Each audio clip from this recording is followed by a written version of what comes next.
Muito boa tarde, bem-vindo ao Sim, Não ou Talvez, edição do dia 10 de janeiro. Comigo estão o Francisco Brito e a Patrícia Machado. Hoje não contamos ainda com o Luís Pardal. Esperamos que já na próxima semana aqui possa estar connosco novamente. Começamos nos temas da agenda e o primeiro é o Congresso do Partido Socialista. Bem, após este Congresso, para confirmar a eleição do novo secretário-geral, pode estar aí a chegar uma nova geringonça. Pedro Nuno Santos prometeu governar com o apoio da esquerda, mesmo se não vencer as eleições. O Bloco de Esquerda já disse que queria negociar um novo acordo de geringonça. E será que o PCP, que foi o obreiro da primeira geringonça, estará disposto a repetir? Começo com o Francisco Brito. Boa tarde, Francisco. O que é que achas que vem por aí e qual o teu comentário às declarações políticas que surgiram durante este Congresso dos Socialistas? Muito boa tarde a todos, boa tarde Luís Matias, boa tarde Patrícia, boa tarde aos nossos ouvintes. Bem, este Congresso do Partido Socialista foi de facto memorável.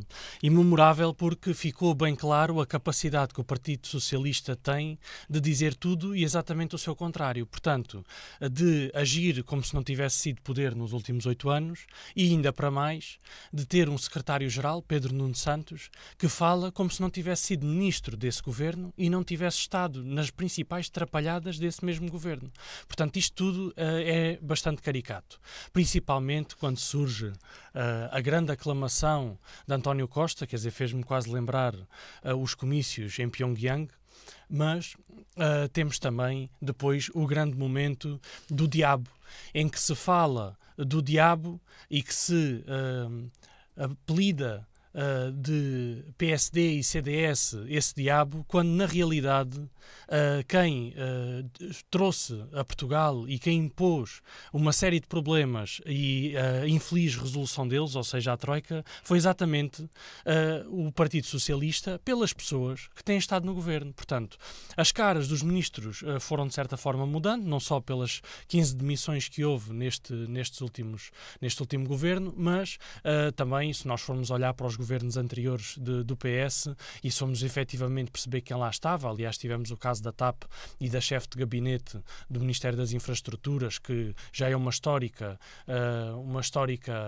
apoiante e funcionária dos governos do Partido Socialista. Nós percebemos que são sempre as mesmas pessoas. Portanto, é tudo isto muito caricato.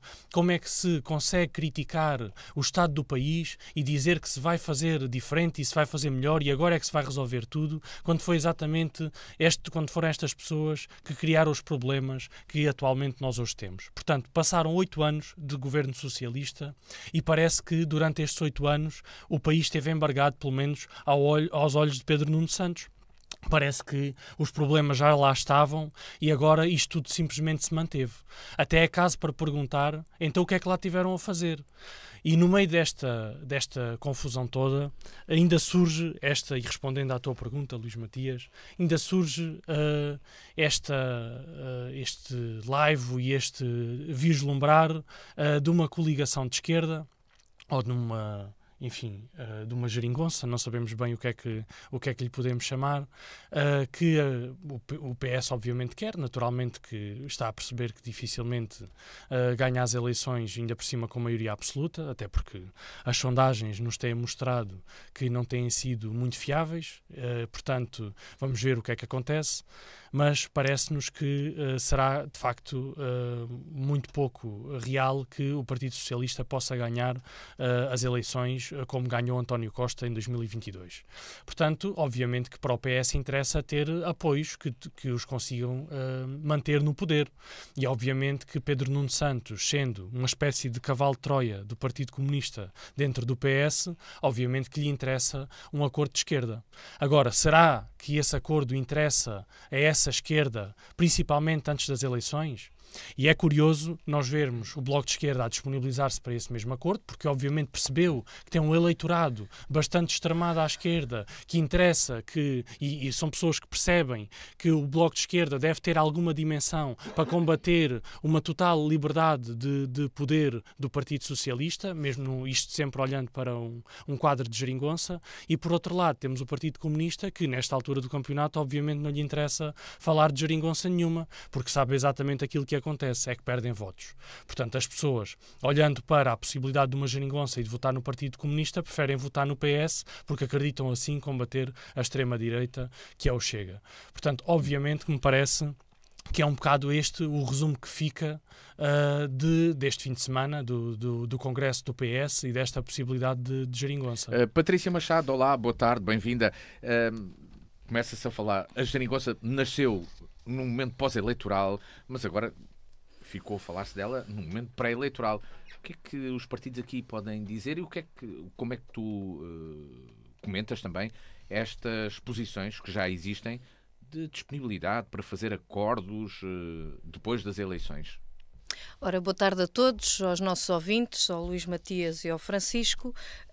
Nós, de facto, assistimos neste fim de semana a uma operação de propaganda muito grande e de uma procura muito feroz, digamos assim, com todos os meios ao seu dispor para fazer, de facto, uma operação de maquilhagem e tentativa de, digamos assim, de apagar a história e de apagar aquilo que é um passado recente e que as pessoas sentem na pele os seus efeitos.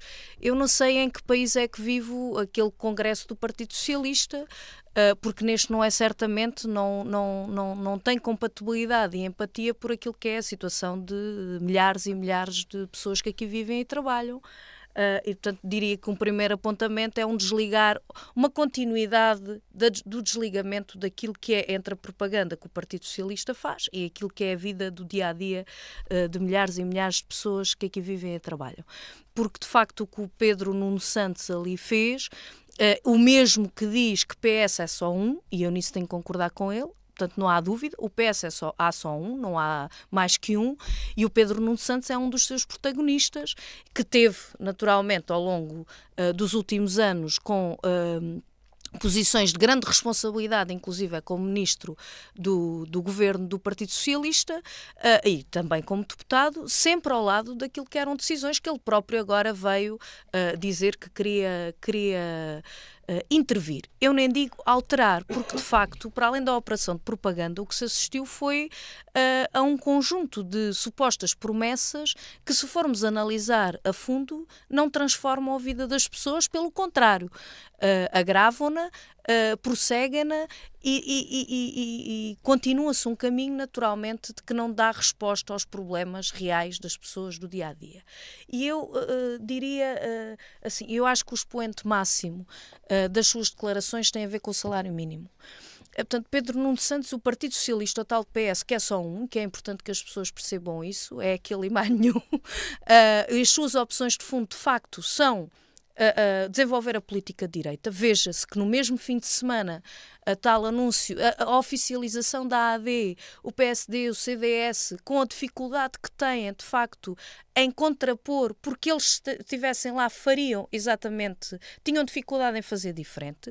O salário mínimo nacional, o anúncio de 1.000 euros para 2028, eu diria, como não querendo roubar direitos de autor do Ricardo Araújo Pereira, isto é gozar com quem trabalha. Porque nós estamos a falar no momento em que a gente sabe como está a situação na habitação, no custo de vida, no cada vez mais mês no fim do salário, estamos a falar que num prazo de 4 anos, atingir, portanto, uma desaceleração e contenção daquilo que até tem sido o ritmo de aumento, que mesmo assim não corresponde às necessidades, até 2028, e estamos a falar que o grande objetivo do PS é que em 2028 os trabalhadores portugueses ganhem menos 80 euros do que se ganhava o ano passado no salário mínimo nacional em Espanha. É este o grande objetivo de elevação das condições de vida de quem produz a riqueza no nosso país. Mas estamos a falar também do que falou sobre a habitação e que queria revogar a Lei Cristas. Ora, quando que é uma lei, de facto, dos despejos do governo PSD-CDS, de má memória. Mas quando foi a votação à Assembleia da República de revogação da Lei Cristas, lá estava o Pedro Nuno Santos, lá estava o PS em bloco para rejeitar a proposta do PCP. E, portanto, o que estamos a falar é, de facto, de um PS que não só não quer alterar as condições de vida, como as quer perpetuar. E, portanto, sobre as questões das alianças, ou das convergências, para o PCP é claro, como foi até agora, que é, em função daquilo que é o concreto, vamos discutir. Nunca faltará o voto do PCP e da CDU para fazer avançar a vida das pessoas, quer na proposta, quer no voto ou acompanhamento. Não contem com o PCP e com a CDU, naturalmente, para aquilo que são políticas como esta, destruição do SNS, dificuldades na habitação, desta contenção e não resposta à emergência nacional, que é o aumento geral dos salários. E, portanto, o que eu tenho ideia de que sai deste Congresso e de que as pessoas precisam naturalmente refletir, cada um com aquilo que é o olhar para a sua vida, é o que está em causa no dia 10 de março, não é naturalmente as convergências. É mais força, neste caso, à CDU, porque quanto mais deputados da CDU ali houver, haverá certamente mais gente, porque deputados para defender os interesses dos Champalimous, dos Melos e afins, dos Pingo Doces, já há lá muitos na Assembleia da República. Precisa de haver, de facto, mais força e mais voz para, naturalmente, pressionar para a defesa dos interesses e dos direitos de quem produz a riqueza neste país. Trabalhadores, pequenos e médios empresários, agricultores, intelectuais e quadros técnicos, todos aqueles que querem fazer o país avançar e, portanto, essa tentativa de criar a ideia de que o PS é a solução, não foi a solução nestes 2 anos com maioria absoluta, nem tampouco é a solução, naturalmente, também o PSD e o CDS, que felizmente se interrompeu um caminho de destruição do país em 2015 e que é importante também, eu penso que as pessoas também têm essa memória e não o querem. E o voto, como o Francisco aqui dizia, o voto, o melhor voto para travar a extrema-direita, naturalmente que tem que ser o voto naqueles que defendem o país a andar para a frente, porque quem alimenta também a extrema-direita são aqueles como o PS, o PSD e o CDS, que quando lá estão não respondem aos problemas do país.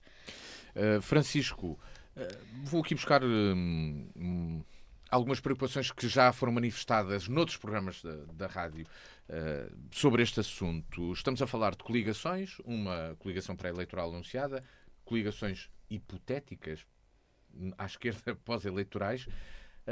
Como é que o debate político se pode transformar e mudar para que se fale de propostas e de objetivos políticos para o país e objetivos para o desenvolvimento do país e não estarmos apenas realmente numa discussão que é sobre política, mas sobre arquitetura política, vamos chamar-lhe assim, e apenas de como é que o jogo funciona, porque ele também é isso e faz parte, mas possamos falar sobre que propostas é que existem, o que é que se quer fazer e como é que queremos que o país esteja daqui a 10 anos, por exemplo. Bem, infelizmente... Ou pelo menos no fim de uma legislatura. Infelizmente, o discurso político e muito alimentado também pela comunicação social, concretamente pelas televisões, é muito alimentado por esta troca e muito esta propaganda até que a Patrícia aqui estava a fazer, sempre muito a falar do governo do PSD e do CDS que teve que lidar com a troika e a bancarrota do Partido Socialista, sem falar depois também do que é que aconteceu a seguir quando apoiaram o governo do PS, com a destruição do SNS, que hoje vemos, com incapacidade de servir as pessoas, dos hospitais com falta de pessoal. Pronto, enfim, há muito de facto este tipo de conteúdo a alimentar o debate e não se discutem concretamente as medidas. Mas eu acho que isto depois é uma espécie de pescada de rabo na boca, porque efetivamente, se nós formos ver concretamente aquilo que as pessoas valorizam, se nós começarmos a discutir propostas, e nós temos o caso recente do Rui Rio, em que falava de uma forma séria, e eu acho que isto é inequívoco, não é uma questão aqui político-partidária, é uma questão objetiva, em que as pessoas percebiam que era um homem sério na política, falava concretamente daquilo que era preciso resolver e depois, quando chegou a hora da votação, as pessoas não confiavam nele. E eu partilho convosco 2 situações que ouvi. Esta primeira, em que diziam que Rui Rio, de facto, era uma pessoa séria, ouvi muita gente a dizer isto na rua, em diversos momentos, e que depois das eleições, com o resultado que obteve, as pessoas diziam: mas isso ele é sério demais, é sério demais, não tem aquela manha necessária na política. Portanto, isto é um bocado aquilo que é o reflexo da nossa sociedade. Portanto, as pessoas têm que decidir aquilo que querem. Se querem pessoas com a dita manha política e que estão como António Costa teve, e como até se diz que é um hábil político, ou se querem realmente uma política concreta assente na resolução dos problemas das pessoas. E isto é uma introspeção que eu acho que cada um de nós e os nossos ouvintes devem fazer, porque de facto nós não podemos estar constantemente a apontar o dedo aos outros e apontar o dedo aos políticos, porque os políticos são pessoas como todos nós, como todos aqueles que nos ouvem, simplesmente assumiram uma missão para mudar, de facto, ou pelo menos com essa perspectiva de mudar a vida das pessoas para melhor, com as suas convicções, com os partidos que entenderam escolher. Eu acho que é importante fazer esta reflexão um pouco mais neutra, fora de questões partidárias, para que realmente se possa trazer de novo a dignidade à política que ela tem perdido, e nós sabemos porquê, por muitos casos e casinhos que têm havido, e a verdade é que é preciso contrariar isso. Agora, voltando ainda a esta questão do Congresso do PS, dá muito tempo para cá que eu sinto que, e acho que este Congresso reflete muito este sentimento que eu tenho em relação à governação do Partido Socialista. E de facto, a governação do Partido Socialista parece uma grande festa.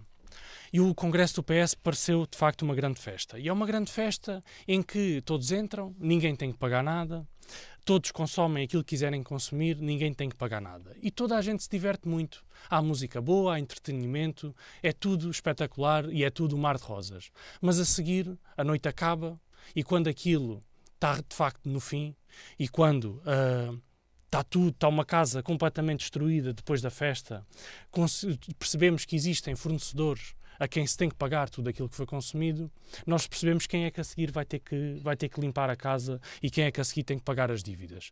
Portanto, é um pouco isto que tem sido aquilo que é o reflexo da governação socialista. Ou seja, faz passar a propaganda, como a Patrícia aqui disse, e que é aquilo que efetivamente se tem sentido, que tudo isto é um mar de rosas e que não existem problemas, que há solução para tudo e que o Partido Socialista vai conseguir chegar a tudo, e também com o apoio do PCP e do Bloco de Esquerda, mas depois, na realidade, nós percebemos que as coisas não são assim. Portanto, isto não é um leilão, nem pode haver um leilão de propostas de nós vamos dar 1.000 euros em 2028. Efetivamente, será que há condições para isso? Isso é o mais importante de discutir. Quais é que são as condições de viabilidade para isto? Porque governar é um ato de estabelecer prioridades e perceber onde é que nós temos que investir a cada momento e conseguir naturalmente reagir às condições externas que vamos tendo, das guerras, das crises, de tudo mais. Agora, é preciso, de facto, definir essas prioridades e, através dessas prioridades, robustecer não só a economia, e tenho insistido muito neste ponto, mas, acima de tudo, também dar credibilidade às instituições e ao Estado. Dar resposta, porque nós queremos um SNS que funcione, queremos pessoas que cheguem à urgência e que não tenham que esperar 12 horas, nem 6 horas, nem 4 horas, pessoas que cheguem à urgência porque, de facto, têm um problema grave e que consigam ser atendidas e consigam ver o seu problema resolvido ou mitigado, que haja capacidade no Serviço Nacional de Saúde. Não queremos pessoas que vão às 4 da manhã para a porta de um centro de saúde para conseguir uma consulta. Isto é absolutamente inadmissível. Agora, eu não consigo perceber, e olhando para aquilo que foi o Congresso do Partido Socialista, como é que existem aqueles discursos e a seguir há uma notícia que, de facto, há pessoas que não conseguem ter cuidados básicos de saúde porque há uma urgência geral fechada. E no caso de concreto de Évora, que nem o helicóptero do INEM à noite funciona. Portanto, isto não é admissível. Portanto, de facto, em vez de andar-se a discutir assuntos colaterais, era este assunto concretamente que devia ser debatido. Era perceber exatamente aquilo que é preciso fazer. E muito daquilo que se vai falando muito por alto, mas depois pouco se concretiza, são os acordos de Estado. É perceber exatamente, dentro da instabilidade toda que tivemos nos últimos 50 anos, onde é que nós, de facto, conseguimos encontrar consensos e convergências. Desde a extrema-esquerda à extrema-direita, perceber exatamente o que é que cada um defende, o que é que cada um propõe, para que hajam, efetivamente, resoluções concretas na vida das pessoas. Porque, senão, de facto, não sei se vamos conseguir ter outros 50 anos, porque há muita gente que está farta do nosso sistema político e percebe-se porquê. Porque, de facto, as pessoas querem pagar impostos, mas querem ter o reverso desses impostos. Não querem pagar impostos e não ter serviços. Patrícia Machado, é necessário criar outros motivos de debate e discussão, porque o Francisco até deu aqui o exemplo, com este Congresso do Partido Socialista, permitiu focar na comunicação do Partido Socialista determinados aspectos que o PS quis, naturalmente, destacar do seu trabalho governativo e que acabam por ofuscar, às vezes, também o que é que os outros partidos querem dizer se calhar por não terem essa capacidade de comunicação, digo eu. ou essa congruência ou também. não terem o tempo para fazer, o tempo de comunicação ao seu dispor para poder firmar as suas propostas. Eu acho que o PS, para além de fazer esta grande operação de propaganda e de maquilhagem, vamos lá ver, o PS propõe ali questões que, por um lado, fica claro que não são as soluções e as respostas necessárias ao país, lá está, a incompatibilidade entre aquilo que eles ali dizem e aquilo que depois é o que cada um de nós sente no dia-a-dia, e, por outro lado, aquilo que vão propondo em termos de medidas mais concretas são aquelas próprias que eles não têm executado e com as quais têm estado contra quando elas vão à votação e como proposta. Portanto, há uma tentativa, por um lado, de maquilhagem de propaganda e, por outro lado, um descaramento, né, do ponto de vista de incompatibilidade também entre aquilo que é a sua palavra e aquilo que é a sua ação, que naturalmente não nos espanta, mas que é importante estar atento. O PS não falou neste Congresso, por exemplo, relativamente aos trabalhadores, para além de ter dito o que disse sobre o salário mínimo nacional, não há uma palavra sobre a questão das carreiras, da valorização das carreiras, com tudo o que se passa no SNS, na educação, nas forças de segurança, em todas as áreas e carreiras, nem uma palavra, naturalmente, relativamente a isso.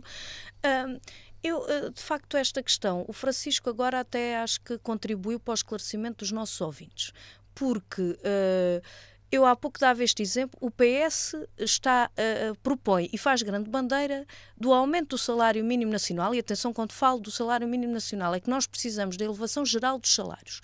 Precisamos que os salários convirjam com aquilo que é a média da Europa. Os salários em Portugal. Não se justifica continuarmos, naturalmente, nesta posição de assento em baixos salários. O PS, a grande medida é, daqui a 4 anos, propõe aquilo que é emergente já, no ano em que nós vamos comemorar os 50 anos do 25 de Abril e da instauração do salário mínimo nacional. E o Francisco deixa bem claro qual é a intenção do PSD. É que ainda questiona se daqui a 4 anos temos condições para... Portanto, vamos ver se há condições para... E, portanto, nós temos um problema de meios e de dinheiro. Se há 8 mil milhões de euros do orçamento da saúde para o negócio da doença, se há milhões e milhões de euros para borlas e benefícios fiscais, se há milhões de euros para aliviar naturalmente e não prejudicar e salvar a banca.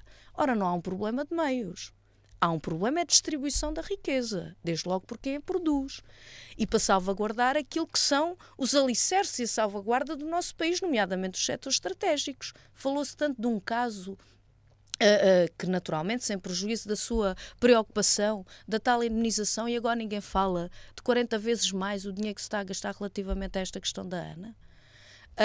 Portanto, há aqui de facto uma opção clara, naturalmente, que os portugueses têm que fazer e que têm uma oportunidade a 10 de março, que tem a ver com ou continuar o caminho que nos trouxe até aqui, PS, PSD, CDS, e aqueles que hoje muito berram, mas que estavam lá todos, do Chega e da Iniciativa Liberal, com o governo do PSD e CDS, é bom lembrar que o Ventura era vereador do PSD, estavam lá todos, no corte dos salários, das pensões, estavam todos no governo, ou com o governo e com as opções do governo do PSD e CDS, e é preciso naturalmente também fazer escolhas, naturalmente, e olhar para a sua vida e ver o que é que faz o país avançar, porque o Francisco diz que as pessoas sabem bem o que custou mais força à CDU em 2015, que é disto que se trata, com mais deputados do PCP e da CDU. É bom que as pessoas lembram-se, e as pessoas vão se lembrar, e as pessoas vão se lembrar. Gratuitidade de manuais escolares, a gratuitidade dos manuais escolares, eliminação de taxas moderadoras ou baixa do valor das mesmas, a redução do preço dos transportes, o fim do pagamento especial por conta para os pequenos empresários, iniciou-se a construção e saiu do papel do novo hospital, a questão do direito à reforma antecipada dos trabalhadores das pedreiras e tantas outras questões. Portanto, é verdade que o PS, é que vocês têm que decidir, afinal, o que é que são. Se são todos o mesmo ou não. Não porque quer dizer, isso são as propostas que o PS apresenta e vocês estás a dizer que são as propostas do PCP. Isto foi conquistas por proposta do PCP. É verdade que o PS fora estas questões que fizeram avançar a vida das pessoas, como a reposição dos feriados, reposição daquilo que o PSD e o CDS tinha roubado, tudo propostas do PCP que foram aprovadas pelo Sabes PS. Quem escreveu o memorando da Troika não foi quem assinou, não foi o PSD. Portanto, é bom que se recorde isto, e as pessoas também o sabem, que mais força à CDU faz a vida das pessoas avançar. Naturalmente, que o PS também nunca lhe faltou o apoio do PSD e do CDS na Assembleia da República para conter avanços que, naturalmente, ele, como não tinha força suficiente, são 230 deputados, não são nem mais nem menos, e, portanto, sempre contou, quer com as propostas, e tudo estas que eu enumerei foram propostas do PCP, que o PS aprovou sim na altura. E o que vai contar no dia 10 é a correlação de forças na Assembleia da República. E, portanto, o que vai fazer contar e conter a extrema-direita, e é bom lembrar o caso de Évora. O caso de Évora, a tal agitar de bandeira do perigo da direita, o que fez foi perder um deputado do PCP e da CDU e eleger um deputado do PSD, porque concentrou os votos do PS. Portanto, ser sério, Francisco. É verdade, isto é o concreto. Uma coisa é dizer que a deputada do PSD fez propostas, podemos discutir o seu conteúdo. Outra coisa é dizer que o João Oliveira não fez trabalho, as pessoas também sabem que não é isso. Só queria colocar, não é sério, e as pessoas também sabem, os nossos ouvintes sabem. E, portanto, eu queria sublinhar isto. Portanto, o problema do país, do distrito, não tem a ver com falta de meios, ou capacidades ou potencialidades. Tem a ver com visões estratégicas e as opções políticas. E, naturalmente, o Congresso do PS, mas já agora dizer que também a iniciativa da chamada AD, portanto, o que, se formos espremer aquilo, não traz nada de novo, e eles até têm dificuldade em se distinguir um dos outros, porque as pessoas também percebem que vira ao disco e toca ao mesmo quando há maiorias, naturalmente, na Assembleia da República, que depois convirjam na defesa dos grandes interesses, e por isso continuo a dizer que já há deputados a mais na Assembleia da República que defendam esses grandes interesses. Portanto, os tais 25 milhões de euros por dia de lucro dos principais grupos económicos todos os dias geram, quando ao lado está quem trabalha, o pequeno comerciante, o agricultor, que não sabe já o que é que há de fazer à vida, e que, naturalmente, para esses nunca há soluções, e ou é o déficit, ou é a Covid, ou é as contas certas, e depois, para os outros, naturalmente, há estes 25 milhões de euros por dia que ninguém quer beliscar. Ninguém, não é verdade, mas, portanto, são essas opções que também vão contar no dia 10. Do Congresso do PS e do que surgiu depois também de debate político, passamos para o tema que nos traz o Francisco. O Rossio de São Brás está a ser alvo de uma intervenção parcial por parte da Câmara Municipal de Évora. Está integrada no eixo de ligação do centro histórico até à estação ferroviária.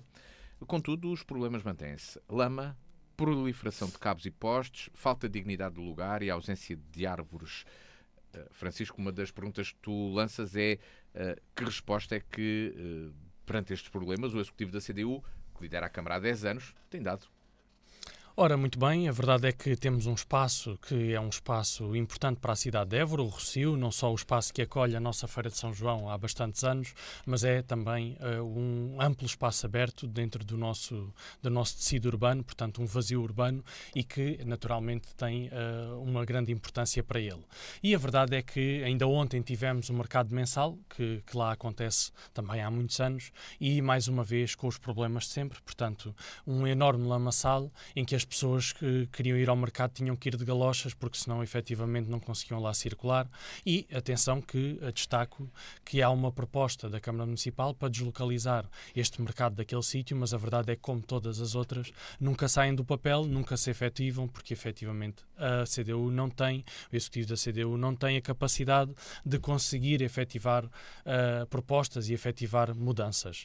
E ainda agora, no tema anterior... É uma proposta para mudar o mercado para onde? Para mudar para o Iroma.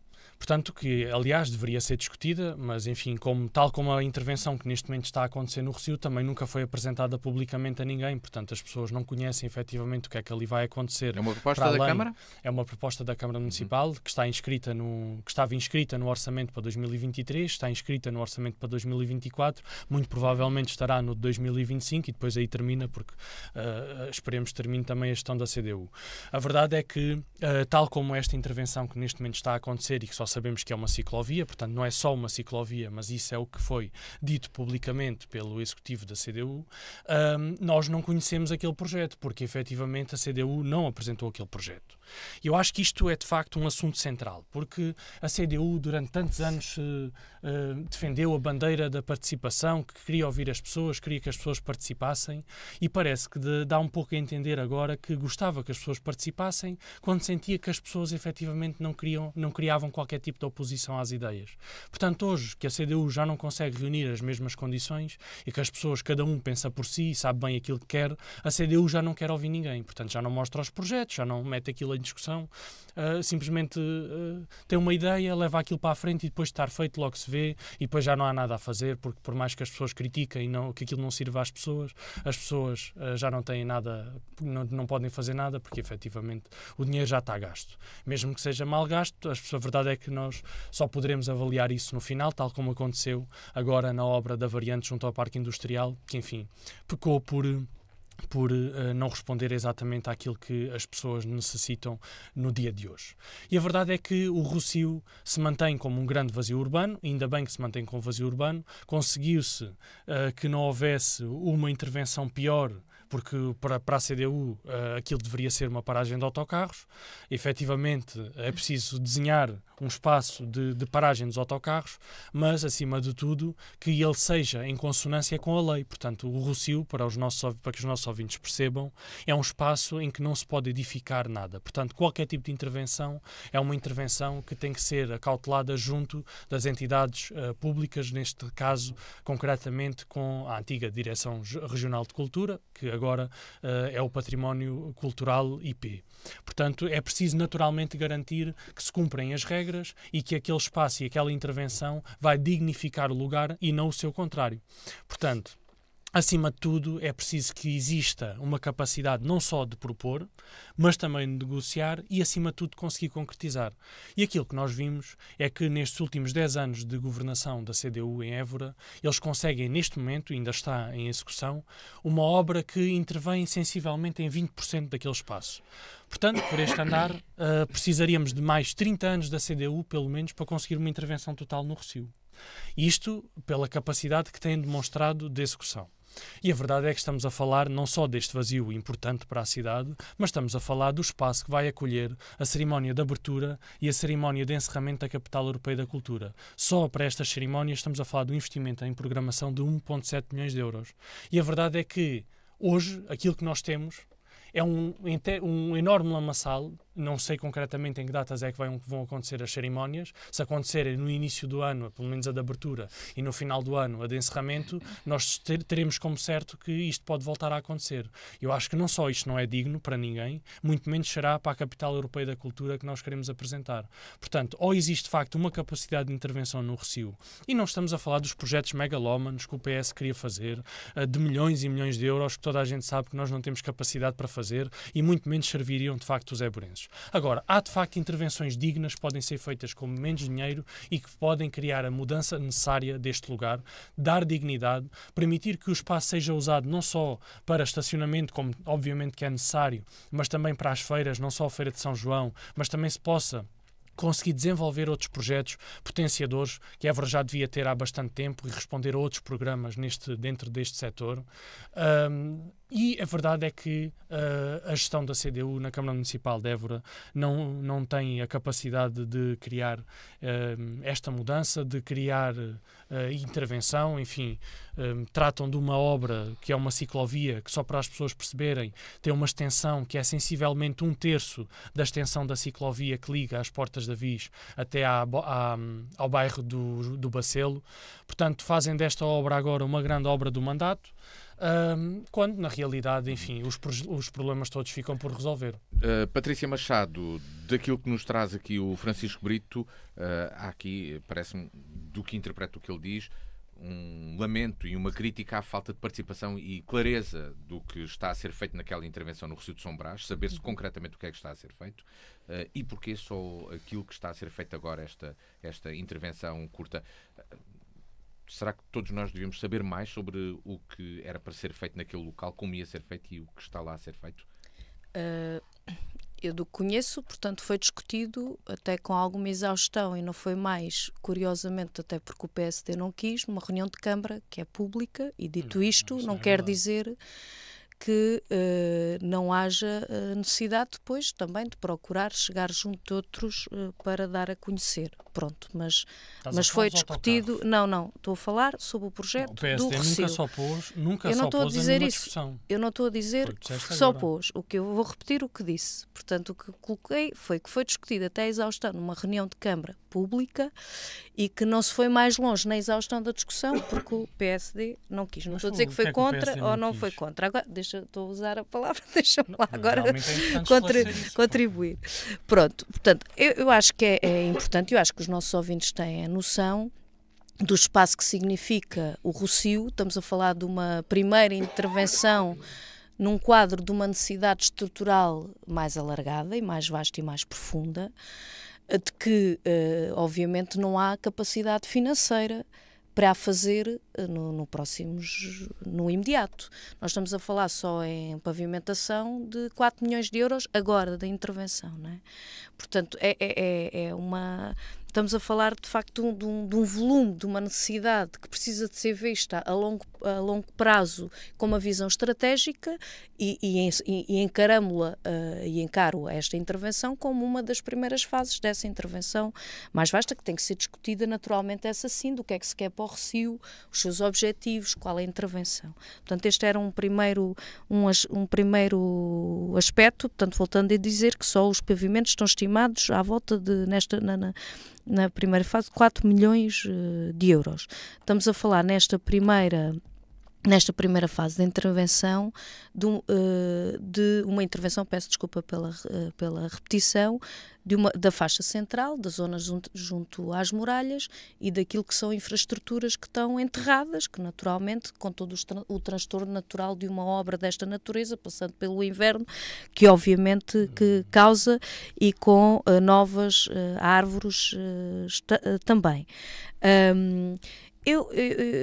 Pronto, e lá está, com essas dificuldades financeiras que, por mais que se tente apagar a memória, tiveram e continuam a ter consequências aquilo que foi a bancarrota e a situação em que se encontrou, com os anos de necessidade de recuperação e com o que isso trava, naturalmente, desenvolvimento, mas que há por um lado, rigor, né, de não fazer mais do que se pode fazer, mas não deixando de ir fazer. O Francisco até estava aqui a fazer um exercício curioso, que é, depois do que acabámos de falar do PS, pronto, o Francisco tenta fazer o mesmo, finge que repete também a exaustão e usa também a propaganda para dizer que nada é feito ao longo destes anos, e se há muito por fazer, sim, se temos que aliar a capacidade para ir fazendo com aquilo que é necessário fazer, sim, mas dizer que nada foi feito, volto a repetir que é de facto falta de seriedade, pronto, que nos vai habituando também, infelizmente, o PSD nos últimos tempos, uma aproximação a outros,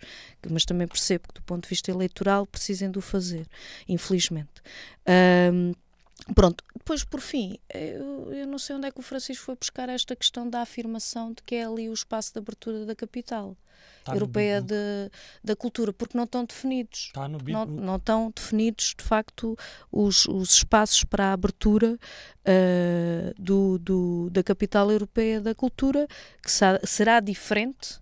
Uma coisa é a utilização de vários espaços, que será diferente de muitas outras aberturas da capital europeia da cultura, e portanto esta afirmação acho que não corresponde. Eu conheço o Bidbook, portanto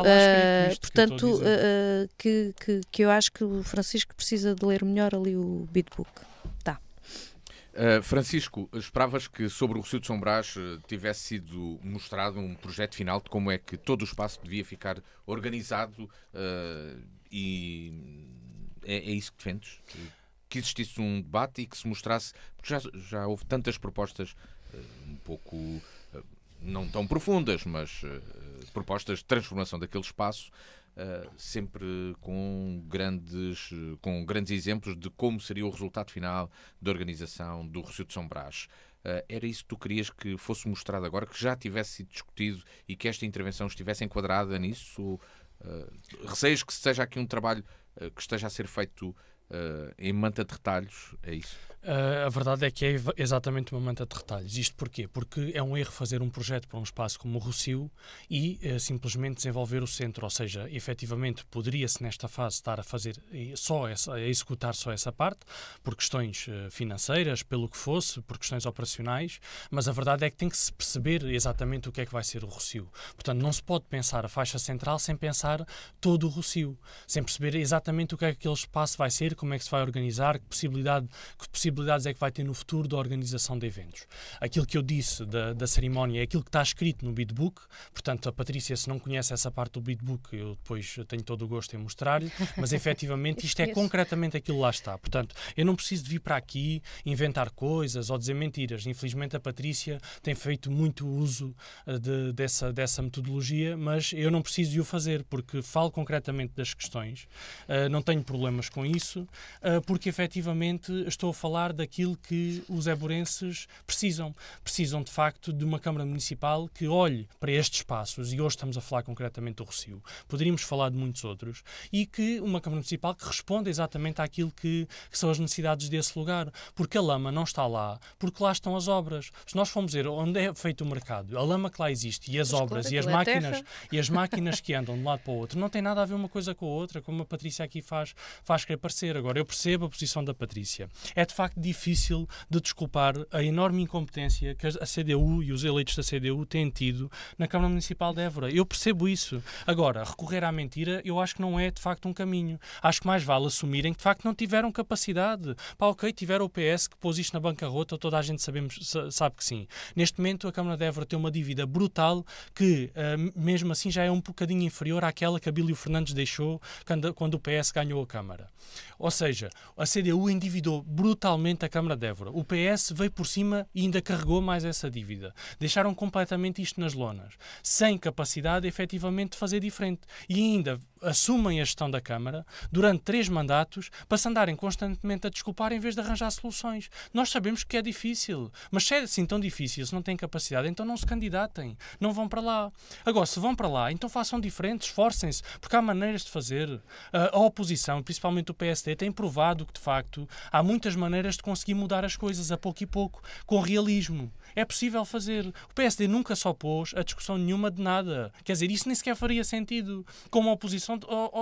Francisco, eu não disse que só opôs. Com um conjunto de estrangulamentos, desde a questão da paragem dos autocarros, a inventarem que se ia abrir um buraco na muralha. O PSD não inventou nada. O PSD estás mal informado. O PSD não inventou nada. A questão da paragem dos autocarros nem sequer foi neste mandato, foi no mandato anterior. Essa situação foi levantada em Comissão de Arqueologia, de Património e Arqueologia, porque efetivamente a situação não tinha sido discutida, nem tinha sido levada às entidades competentes. A Câmara falhou drasticamente, brutalmente, numa questão básica, que era levar isto às entidades competentes. Portanto, a única coisa que o PSD fez foi perguntar se isso tinha sido levado para a emissão de parecer pela Cultura. E perceberam que tinham cometido um erro e não o tinham feito. Foi a única questão. O PSD não obstaculizou nada. O PSD garantiu que a Câmara de Évora tenha rigor. Porque, de facto, e eu podia dar aqui muitos exemplos daquilo que é a gestão da CDU e das falhas de rigor que existem. Porque também é engraçado a tua posição e a tua visão daquilo que é a CDU em oposição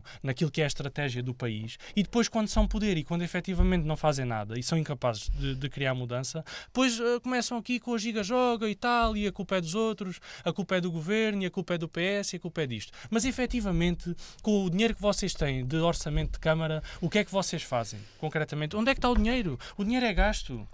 O dinheiro é gasto. Eu sei onde é que é gasto. Agora, digam então aos éborenses onde é que o dinheiro é gasto. Patrícia Machado, o Rossio de São Brás devia ter já então o tal plano completo, pormenor, que mostrasse claramente isto e tivesse também um acordo do que é que deverá ser aquele espaço daqui a 3, 4, 5, 10 anos, ou quando começar a Capital Europeia da Cultura, daqui já a 3 anos. Lá ver, eu percebo este incómodo e este nervosismo e até irritabilidade do Francisco.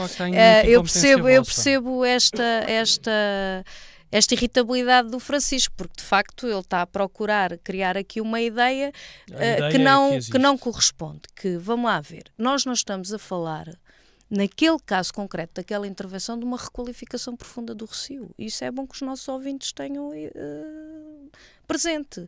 Nós não estamos a falar de um projeto para transformação do Rossio.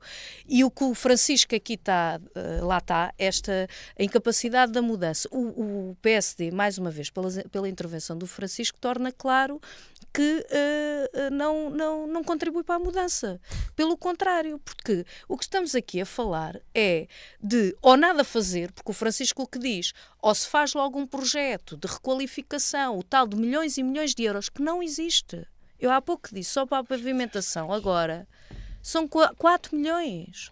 Portanto, como é que é possível se achar que depois de uma bancarrota, numa recuperação naturalmente que se tem procurado rigorosa, séria e corresponder àquilo que não deixando de dar resposta às necessidades e com plena consciência que precisamos de ir mais longe, não deixar também de intervir naquilo que se possa intervir e que se possa aproveitar para intervir. E o Rossio precisa, digamos assim, no mínimo de uma lavagem de melhoria de condições, para depois lá ocupar aquilo que se... E precisa, ao mesmo tempo, de iniciar uma discussão daquilo que é um projeto mais estratégico de requalificação, sim, do Rossio. Não é disso que se trata. E o Francisco o que está a procurar com esta discussão é dizer que se está a fazer ali uma operação também qualquer de pouquinha de requalificação. Aquilo não é um projeto de requalificação.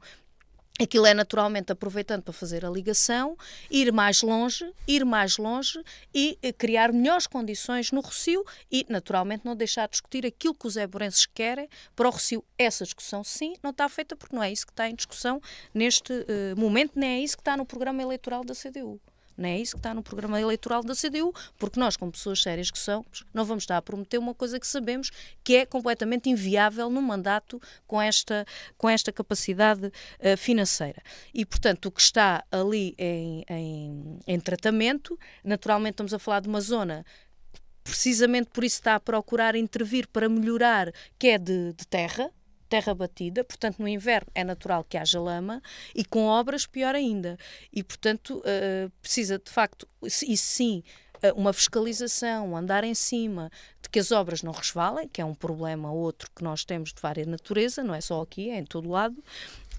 E portanto precisamos também de compreender digamos assim, os constrangimentos que cria por todos aqueles que precisam do Rossio, desde logo para estacionamento, quando são os mercados, e portanto acho que é perfeitamente natural aquilo que causa qualquer obra do ponto de vista de constrangimento e tentar minimizar, e acho que se tem que depois, isto é como todas as obras desta natureza, não sendo o Rossio o tal projeto de requalificação que precisa ser discutido para a cidade a longo prazo, não é num mandato, como é óbvio, também não podemos deixar de valorizar o esforço que está a ser feito, de facto, dessa ligação, que é necessária há muito e que vai ser possível concretizar e que, naturalmente, aquilo que vai melhorar também esta intervenção, como disse, ali da faixa central, junto à muralha e da questão das redes, digamos assim, das infraestruturas subterrâneas. E, portanto, eu acho que esta intervenção, eu não diria melhor, né, do ponto de vista de clarificação que o Francisco aqui fez, de facto, de uma tentativa ou tudo ou nada, e usar sempre o mesmo argumento que nada é feito para justificar naturalmente muitas vezes a obstaculização e pegarem argumentos que aí sim depois às vezes contrariam aquilo que tanto falam, que é a necessidade da mudança e daquilo que vai sendo feito no tempo, na forma e sem prejudicar interesses futuros dos eiburenses, como o PS na sua gestão fez e que ainda hoje estamos a pagar por isso. Luís Matias, há uma data prevista para o final destas obras do Rossio de São Brás? Ou não? Pergunto se tem isso presente convosco, não tem? Esperemos que seja este ano. Não conheço. Luís, deixa-me só referir duas coisas. Este argumento que a Patrícia usa de que eu estou a dizer que nada se faz, morre por ele próprio. Aliás, eu trago um tema precisamente sobre uma intervenção da CDU. A questão que eu critico é mais profunda do que essa. É exatamente aquilo que está a acontecer, a falta de lógica de projeto, pronto, são questões dessas. E só também fazer aqui um reparo. A Patrícia acabou de dizer que não estava definido onde é que era a cerimónia de abertura e encerramento. Desculpa lá, está na cidade que obviamente há de ser um ponto de chegada, um ponto de partida, o Rossio está integrado, mas não é o sítio. O que tu disseste é que é o lançamento da candidatura. Eu vou ler, deixa-me ler, para também não demorarmos mais. Página 20 do bidbook final. E vou passar a citar.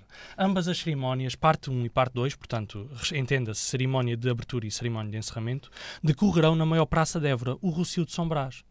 isto é aquilo que está escrito. Agora, estás a dizer que isto é mentira, isto está escrito, isto foi votado por um júri internacional. Sim, estás a ler uma parte. Olha lá, cerimónias de abertura e encerramento, Sim, página 20, convido o os Rossio nossos é uma ouvintes. parte das Isto cerimónias, é o que está não é escrito. a Agora estás-me a cerimónia. dizer que aquilo que foi dito é Rossio e afinal aquilo é outra coisa, Não isso são ainda é mais definidas- grave. Não Isso são, ainda é mais desculpa grave. lá, não são, as cerimónias não são exclusivamente no Rossio, serão pela cidade, terão Então, uma... mas porquê é que assumiram o Rossio e dizem que isto é no Rossio? Sim, Mas não vamos- vamos Até isso é estar um a erro, discutir. não é? Não, Isso é um não, erro isso grave. não. Mas permitam-me então, O Big Book é partindo muito mais daí que e isso, aproveitando e ainda não- apenas sim. um minuto, se esse espaço for escolhido, isso obriga a que aquele espaço tenha de ser adaptado, ou pelo menos o piso. Porque existem várias visões para aquele espaço, uns de grande transformação, outros de manter aquilo como realmente a grande praça, o grande Rossio, mas com adaptação aos tempos dos dias de hoje, a nível de pavimento, de infraestruturação. Seja qual for a escolha, vai ter de existir uma intervenção, ou não? Naturalmente tem que haver uma intervenção. Agora, aquilo que neste momento estamos a assistir aqui é uma questão bastante mais grave.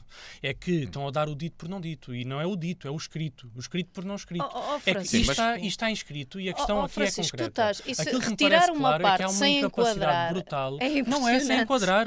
Mas faça isso, Nós estamos a falar da Francisco, cerimónia isso de já ficou encerramento claro? e da Sinceramente. abertura. Isso O tu texto da cerimónia de deixaste isso, encerramento e sim. abertura é absolutamente claro sobre isto. Não diz que isto corre pela cidade Mas e começa precisamente no sítio ou agarrando noutro. Diz nisso- que vai ser naquele local. Mas agarrando precisamente nisso que tu aqui leste, então a questão que eu coloco para os dois é se vai ser necessário fazer alguma intervenção naquele local. E que tipo de Naturalmente. intervenção é que pode ser feito? O que é que pode ser feito ali para melhorar aquele espaço? É um espaço de transformar em algo verdadeiramente diferente ou mantê-lo como uma grande praça? Uma visão que vocês tenham, que possam aqui partilhar de uma forma telegráfica. Telegraficamente, na minha opinião, deve-se manter um vazio urbano, deve ser trabalhado tudo ao nível dos pavimentos e das infraestruturas subterrâneas para nos possibilitar Manter-se fazer como um qualquer grande tipo de terreiro, eventos. então, na tua Não perspectiva. digo que seja terreiro, nem digo que Sim, seja terra, terreiro, isso tem que ser avaliado em atenção, projeto. Exato. Mas uma grande praça. Mas uma grande praça, naturalmente, e precisamente se nós queremos colocar mais vegetação, isto tem que ser estudado juntamente com equipas de paisagistas. A verdade é que deve-se manter como um grande vazio urbano e não concordo minimamente, obviamente, com a proposta que houve noutros tempos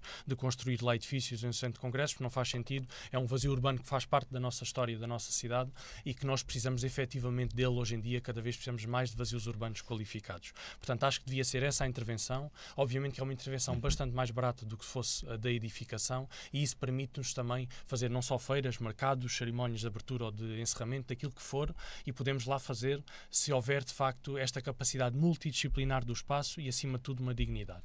Patrícia, achas que é um espaço que deve manter-se também como um grande vazio ou ter uma intervenção?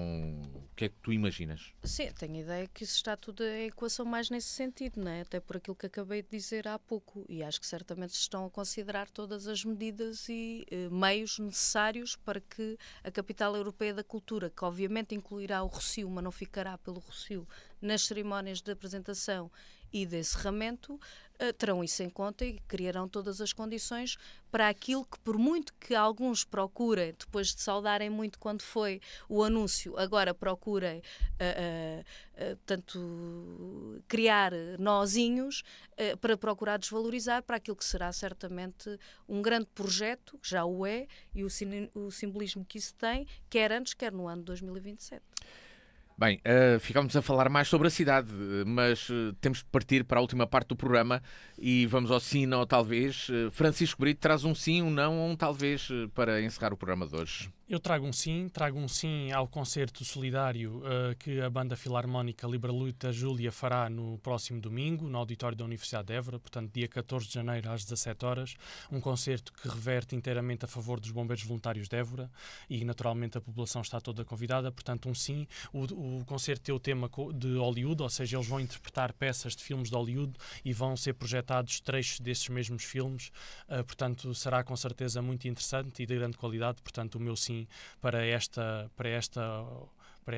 intervenção artística e também para o seu caráter solidário. Repete só novamente o local, a hora do concerto dia 14, da Liberalita Júlia, às da 17 horas, dia 14, no domingo, às 17 horas, no auditório da Universidade de Évora, ou seja, do Colégio... do Colégio do Espírito Santo, no auditório principal. Patrícia Machado, e tu? Que trazes? Um sim, um não, ou um talvez no final do programa de hoje? Opa, permita-me fazer um bocadinho de batota e vou trazer um sim ou não, mas o não é muito rápido. O sim é de facto para as janeiras que decorreram na passada sexta-feira, para aquilo que é o empenho naturalmente da Câmara Municipal na recuperação ao fim destes anos da Covid, das janeiras como elas eram aí há uns anos, com o papel também importante que as juntas tiveram já agora nos mandatos da CDU desta e que agora tiveram que vir um bocadinho atrás, não é? Mas de facto para aqueles grupos corais, portanto de grande valor, a sua dinamização nos bairros, e um não, embora telegráfico, com grande significado de solidariedade com as trabalhadoras da Metal ao Rigor, que estão a passar por um processo de despedimento coletivo e, portanto, por um não deste tipo de problemas que precisavam de uma intervenção que não é feita. Muito bem, e assim chegamos ao final deste Sim ou Talvez na Diana FM, hoje com o Francisco Brito e a Patrícia Machado, mas o encontro está marcado para de hoje a uma semana, comigo também, Luís Matias, cá estarei, o Francisco, a Patrícia e contamos já a ter connosco o Luís Pardal. De hoje a uma semana cá estaremos, sempre às 18 horas, também para ouvir no domingo às 21, quando quiser em www.dnfm.com e no canal de YouTube da DNFM.